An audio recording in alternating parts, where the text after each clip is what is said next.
kenal kan Ba'alwi. Oh, kan Ba'alwi itu kira-kira maksa orang tuh. Yo, kan kita ini sekarang dipaksa kalau lagu makan DWP, kan ada Belanda maksa dengan fisik, ada Ba'alwi maksa dengan sedih. Wal kalian, dipaksa kita ini kalau lagu makan Ba'alwi, kalau lagu makan Habib. Terus sudah ngomong bilang selasa ngaji terus saya ngomong bilang Habib. Ya, waktu pertama pulang pengen kayak pulang Habib pulang. Wong maknanya Habib ku nyungsep. Yang mana nih? Jadi lamun Habib mah wong sing dikasih kenal Allah, ya, lamun Habib maknanya habis sih kan. Tuh, maknanya nyungsep, ngejungkel maknanya. Ya, nabruk. Nah, itu kan tentu. Nah, jadi diwarisi tuh, ya, tenang Ba'alwi kita dipaksa karena bunga pendeweke, karena hormati deweke, sehingga apapun kita itu nurut, patuh, tunduk ning mereka. Nah, itu warasku, ya. Bahkan kita coba saking buruan anak-anaknya.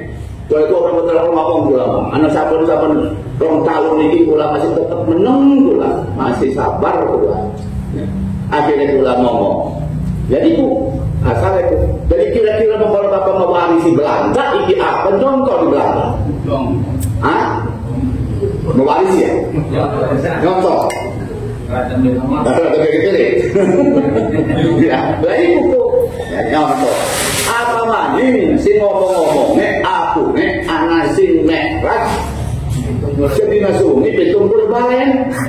Masya Allah dulur-dulur arep merah itu saking gampangnya merah itu. Masya Allah prosesnya berat merah itu.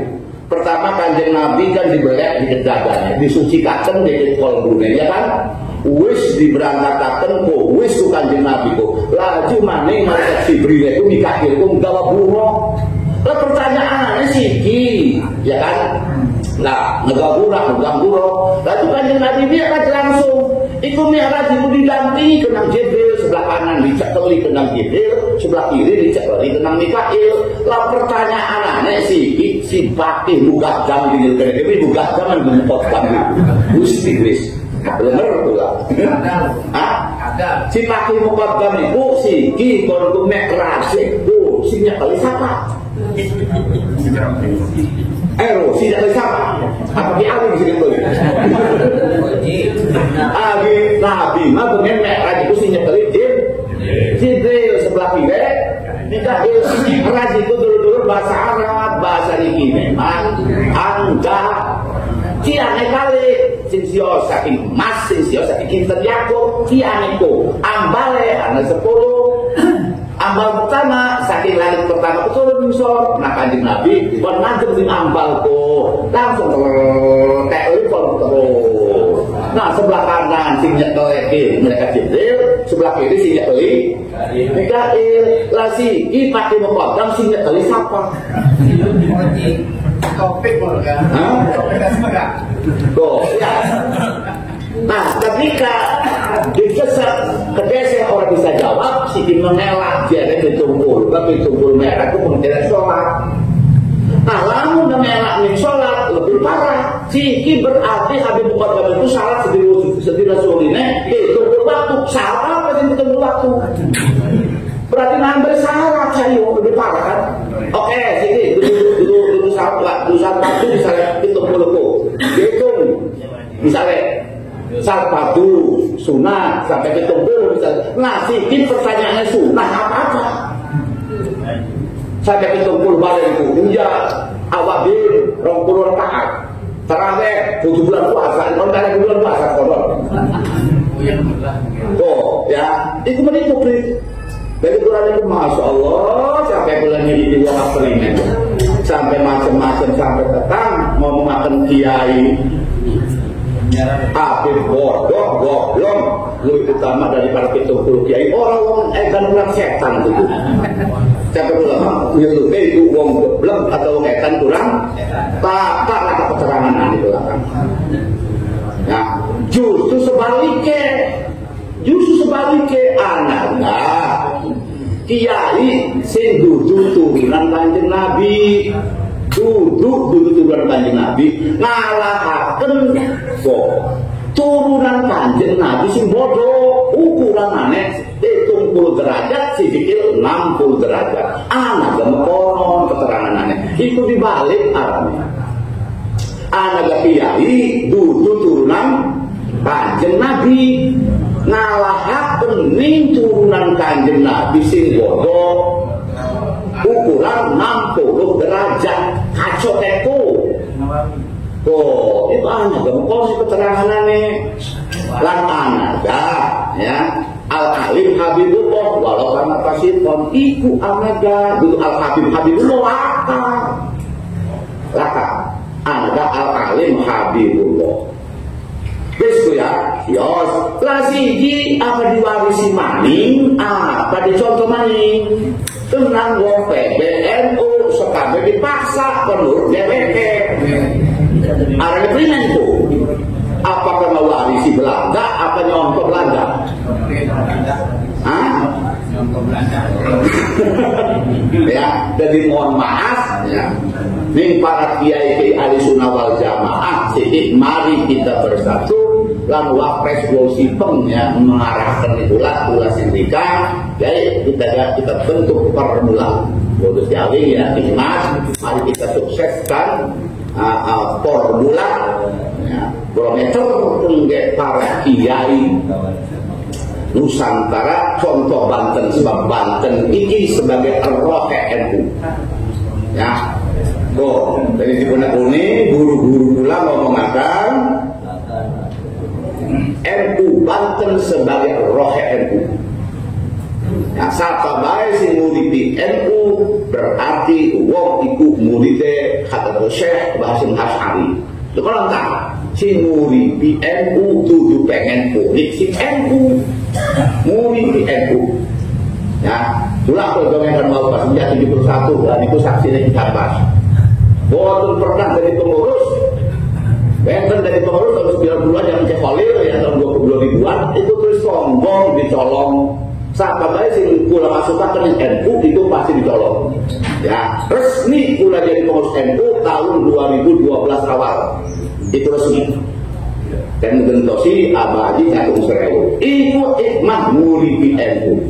Cimbol lambat 5 tahun pula langsung ditarik ning komisi fatwa MUI pusat.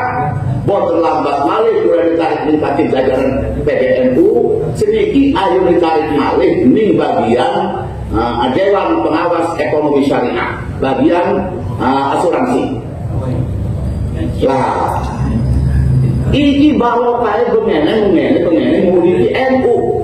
Cerita kulana endapon menarik di para tokoh-tokoh NU muda. Ya, jadi aja pengen urip sing NU tapi murid panah NU. Betul ya? Paham ya? Oh, dari sini iki apa dicontoh, apa diwarisi. Ya, jadi mari kita sukseskan formula supaya kiai-kiai Banten anak persatuan daerah anak persatuan dan untuk bisa jadi keunikan itu sejauh mana roh-roh NU. Kenapa? Karena Banten ini sebagai roh NU maka sintaran roh endapon subur endapon bagus maka roh perlu ninjasa. Ya tak? Perlu orang ninjasa. Perlu roh orang yang banyak jasad lewat dulu orang urip orang yang manusia kalau mati gentayangan ya kan jadi berarti roh perlu jasad maka jasad sing bagus dari roh ning Banten jasad ning Jatim. Oh ya seniki roh ini masih tetap ning NU jasad iki apa bagus apa orang wallahu a'lam. Jawab masing-masing. Ya, lamun dianggap jasanya itu orang bagus, maka berarti sih wajar NU-nya gentayangan. Gentayangan jadi NU-nya. Gentayangan NU-nya sih.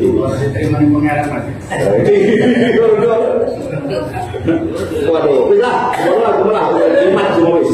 Kita ngaji belah. Baru satu ayat doa. Ina alma yang ini inna yang tadi minhu wa an yasari ingkana ya subuh minhu. Nali anak dalika amkanu fima. Lantai sunatan apa tengah dokter. Jelas ya, itu adalah ketua MUI pusat ya, walaupun bidang komisi fatwa. Tapi ingat, level beliau adalah bidang komisi fatwa. Kiai Ahmad Junaidi akhirnya angkat bicara tentang bagaimana diskursus nasab Ba'alwi ini. Kalau teman-teman melihat tadi di bannernya adalah ketua umumnya, ya karena saya tidak menemukan atau belum menemukan foto beliau ya, Kiai Ahmad Junaidi untuk dipasang thumbnail. Tapi mau bagaimanapun ketua umumnya itu kan representasi juga dari MUI yang dimana di dalamnya ada ketua bidang fatwanya, bagian pusat ya. Jadi bukan lagi Banten tapi pusat. Kalau Kiai Maduddin juga sama, ketua MUI ya, bidang ketua komisi fatwa di Provinsi Banten. Jadi MUI Provinsi Banten itu ketua bidang fatwanya adalah Kiai Imad ya, ketua komisi bidang fatwa. Ini menarik teman-teman, dimana selama ini kita menunggu ya, dan akhirnya satu persatu kiai-kiai di Nusantara ini akhirnya angkat bicara.